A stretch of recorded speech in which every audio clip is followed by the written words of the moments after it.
เมยสุงค่ะมื้อในเป็นวันที่14เดือนธันวาคมที่8ปี2026ในตอนในข่าวใส่หมอหอมมีข่าว2ตอนเดี๋ยวมาเป็นเผาค่ะก่อนตั้งเปิ้นได้ก็เฮาค่ะมาถ่อมด้วยข่าวง่าวโหในก้นหนุ่มไทยมอกโฮกก็โฮมกันเสียวก็เฮ็ดดีก้นจะปาน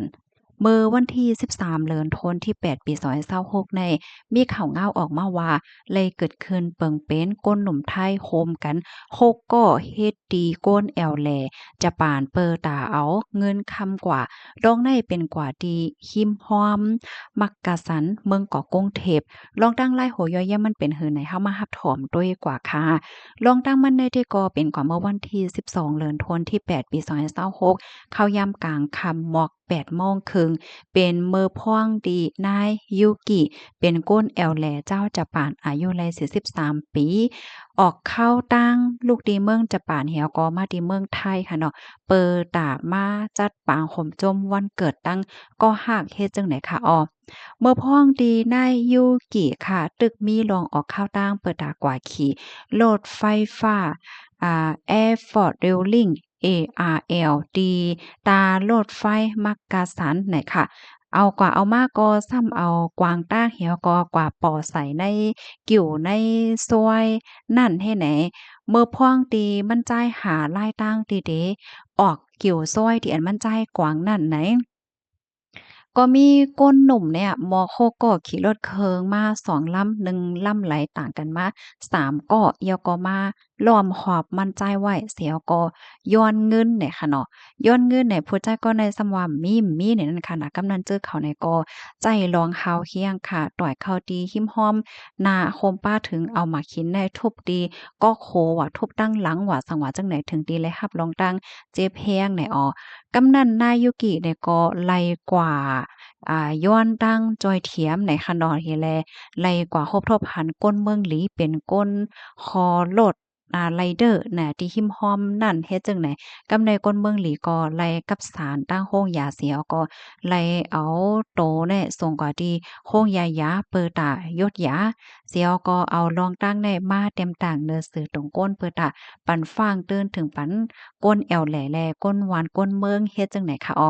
เข้าย่ำสืบมาเมื่อกลางค่ำวันที่13นั่นไหนทางฝ่ายภูมิพลพรเขาก็ติ้งรับก้มโตไลก้นหนุ่มใจไทยในเหย้าเจอเขาในมีอายุ13 ถึง 17ปีเนี่ยค่ะอ้อ ติงยอบก้มโตเขาไล่จ้อมฮองคัดฮองลือค่ะเนาะฮองลือละลายตีตั้งปอตอนอันเขาฮ้องว่าแขวงดินแดงค่ะเนาะดินแดงเมืองเกาะกรุงเทพเฮ็ดจังได๋อ้อเลยต้องไล่ถามเสียก็เจอเขานั่นลาดว่าเมื่อพ้องตีอันเป็นนั่นค่ะนะเขาใจเปิ้นฮ้องว่าจังเหอทุบต่อยว่าสังว่าเฮ็ดจังไหนก้อยอำแลใจป้าเคิงใจโคตื้อจังไหนอ้อ อันเฮ็ดกว่านั้นก็เปิดตาแค่แลงเงินเจอเขาแลงเงินกว่าในหนึ่งเห็นสิปากหวาดค่ะแลงเงินมาเหี่ยวก็แหม่งกันก็2ปากหวาดเฮ็ดจั่งใดวะเงินน่ะจ่ายหมดยาวอะตีป่นมาเนี่ยก็ใกล้เฮ็ดอยู่นั่นน่ะเนาะย้อนเงินเปิ้นจั่งใดนะก้อยก็ว่ากำนำได้มันก็มีปัญหามีร่องข้องคำอีสังปอกกำในได้ก็อันเป็นจ่ายจะปานนั้นอำย่อมปันแลจั่งใดมีรองลงไม้ลงมือกันกว่าเฮ็ดไหนอ้อ ลองตั้งไล่โหย่อยยามมันเป็นหือย่อก็เตปันตัวตามจังหือในนั้นตั้งฝ่ายภูมิพลพรเขาเตต้องถามกว่าเที่ยงไหนค่ะข้อมูลตอนในคาลิปปีมาที่ห้องการข่าวมติชนต่างวัยนะคะอ้อพี่น้องเฮาเขาถ่อมข่าวง้าโหนในเยาหันถึงจังหือพองเนี่ยค่ะเนาะก็ได้ก่ออะไรมาหลายก็สติกันนำค่ะเนาะพ้องย่ำเหลวในค่ะนะ กำในเฮามาถ่อมด้วยข่าวเหงาแทงตอนหนึ่งอันในข่าวเหงาก็ว่าตั้งหูตั้งหันก็ว่าไหนอ้อเพราะว่ามาด้วยพ้องย่ามมือเหลียวในก้นตีอันว่นนำคำใจในเตื้อนำมาบางจื้อในคณะถึงตีว่นนำว่นปอดเลยเฮ็ดจังไหนก็มีนั่นค่ะน่ะเฮามาถ่อมเฮามาเลบเฮียนด้วยค่ะเนาะฟางหางอันแนว่าสู่เจ้านั่นเป็นก้นว่นนำคำใจยาวในค่ะนะมันเตแหนออกมาหลายๆตั้งค่ะว่าได้เป็นตั้งเครื่องอังกาโตคิงเนาะ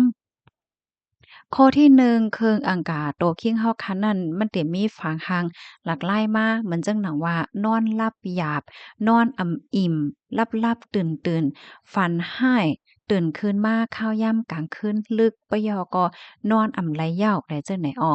บางก็ในก็นอนหลับฝันหลีน่ะเนาะบางก็ในฝันร้ายเนี่ยเพราะว่าฝันร้ายเนี่ยมาเจอก็ได้ว่อนว่าเกี่ยวเป้อเกี่ยวโอนอยู่เนี่ยอันเต้มันแหนมหันถึงว่าป้ายใจเฮาค่ะก็มีเรื่องเกี่ยวข้องจ้อมเนี่ยค่ะเนาะเพราะว่าเฮาค่ะวนนำหน้าวนกว่าในตั้งติ่มหลีก็จังเฮ็ดให้ฝันร้ายไล่เนี่ยค่ะแล้วก็แทงอันหนึ่งเนี่ยก็เตป่อมีมามันจังว่าโคเจ็บพี่น้องค่ะจ่องหันแม่น่ะมันก็ในป้อว่นนำคำใจหนายาวในเตมาป่อดีก็โคในโคปันโคมาโคเจ็บค่ะเนาะอันเขาว่าปวดหัวในนั้นค่ะนะโคเจ็บยอกอจ้อมก่องกอว่าจ้อมไหล่โคนไหล่เข้าว่าจ้อมคอว่าจ้อมหลังว่าจังได๋เนี่ยมันเตเจ็บๆจับๆก้นๆคืนๆออกมาจ้อมกำเหลวเนี่ยค่ะนะ อันก้นว่นนำคำใจอันว่าในมั่นใจเลยว่าโยโย่ก้อยเนี่ยค่ะเนาะมันมีลองอันอำลีเจ้ามาตั้งนำยาวเนี่ยค่ะเก้าในมาเทียงค่ะเตื้อเคิกป้าลองย้อยอาหาราค่ะเนาะต้องไก่ต้องป้วงว่าตั้งกินย้อยว่าแหลเจ้าแน่มาเทียงค่ะคือโอนมอยมีเอ็นมีแฮงเอเตเฮ็ดเตสร้างหังก็มีเอ็นมีแฮงยาวเฮ็ดจังได๋มาเทียงค่ะโคใจเต้นไวค่ะหน้าอกกับ บางปอกก็รู้สึกว่าใจสั่นโทยใจอิ่มเนาะตีนมือกัดปลายตีนปลายมือกัดแลเจ้าไนในอันใดมันไหนฟังห่างออกมาตีเครื่องอังกาตัวคิงเนาะกำในซ้ำมาเที่ยงตอนที่2ค่ะฟังห่างอันแนตั้งฝ่ายป้ายจ้อยเนี่ยค่ะที่นึงได้แด้แต่เตใจปิดใจปอดค่ะอืมบางก้อนเนี่ยนะเปิ้นเฮียงเขาเนี่ยก็ใครกว่าว่าเปิ้นใครว่าเปิ้นจะลำเปิ้นให้ไหนเนาะใจปิดใจปอดใจจ้าใจลำง่ายลวงเล็กๆล็อกๆอ่อนกุ้ยไหนก็ลายจะลำดาจังเนี่ยนะเอาเป็นลองใจจ้า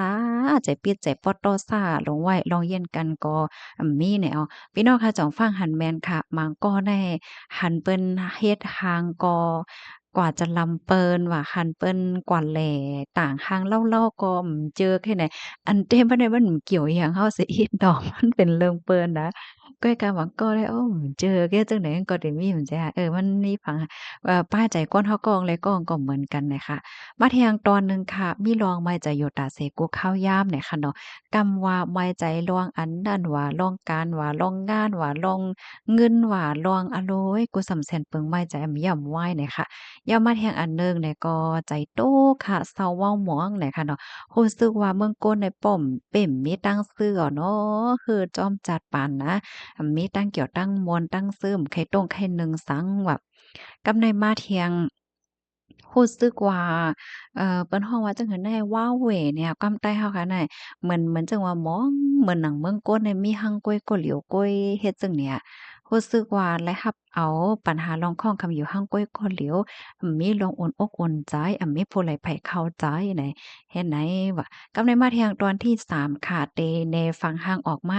ในป้ายวนค่ะมีสมาธิ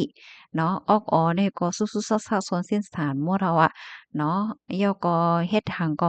อ่องมานมันเฮ็ดเต้ๆนั่นขนาดเนาะเหตุการณ์ก็เทิงเฮ็ดจั่งใดย่อก็ขี้ลืมค่ะกำลืมของกำลืมเมียวลืมเมียง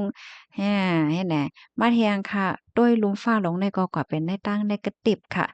เนาะวนแต่อันร่วงอำลีละลายว่าอันนั้นก็อำลีอันนี้ก็อำลีให้ในลงกว่าค่ะเนาะมาเที่ยงตอนหนึ่งเนี่ยก็ตัดสินใจหยาบค่ะวนกว่าวนมาอำพัดตัดสินใจว่าจังได๋แหน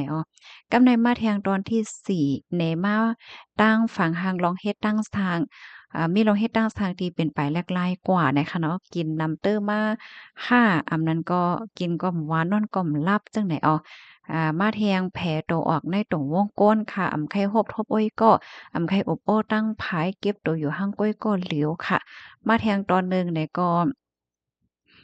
การแน่ไว้วันหนึ่งย่อวันหนึ่งให้ในลงกว่าเด็กๆอันแต่มันโหลเฮ็ดย่อก็เฮ็ดจังเนี่ยติเฮ็ดก็ค้านน่ะเหมือนว่าเฮ้อน่ะนักน่ะเฮ็ดไหนเนาะมาแทงค่ะมันก็ได้ถึงขั้นที่ปึงอิงยาเมากำเนี่ยค่ะเนาะปึงอิงน้ำเมาว่าแล่นยาว่า ยาว่าจั่งว่าเฮ็ดจั่งใดลงกว่าอะเนาะเปิดตาลดย่อมไรลองตั้งสุกซักลงใจตัวเจ้าเก่านั่นเฮ็ดจั่งใดอ้อพี่น้องเฮาค่ะจำหนังที่เฮาค่ะถ่อมมากก็ได้มีอยู่4หัวข้อค่ะเนาะใน4หัวข้อในพี่น้องเฮาค่ะจองเป็นไว้4ข้อค่ะ สังว่าอำเป็นก็ลียอค่ะเพราะว่าเป็นเนี่ยก็มีลายแกมันอยู่ในค่ะเนาะสังคบทบหันว่าตัวเจ้าเก่าอำนั้นก็ก้นหิ้มจำตัวเจ้าเก่ามีฝังหางจ้อมหนังที่อันว่ามานั่นขึงถึงขึงป่น2วงยาวเพราะว่าไหนจึงไหนมันไหนก็จังมีพรตุ่มยอนดอกหน้าการต่างงานและการใจตื้อเพราะว่าจัดปานกำนั้นแลกึ่งลีไลหาข้าวย่ำเหี่ยวก็ลือเฮ่อลือใจเปลี่ยนไปแลกลายการใจตื้อเพราะว่าจัดปาน อำนั้นก็คือกลุ่มตั้งฝ่ายป้ายใจเขาก็เตลีอยู่ว่าในคันน่ะเฮอลองสุขใจในเตลดย่อมมาในในก็คาเลยเปิงอิงออกมาตีของการฝ่ายป้ายอยู่หลีเตรียมต่างไว้ในค่ะเพราะว่าเฮาคามาด้วยลวงป้ายว่นลวงป้ายจอยอันว่าในเฮาคาว่นว่ามันเป็นรองเล็กๆก้อยเนี่ยค่ะเนาะก้อยก็ว่า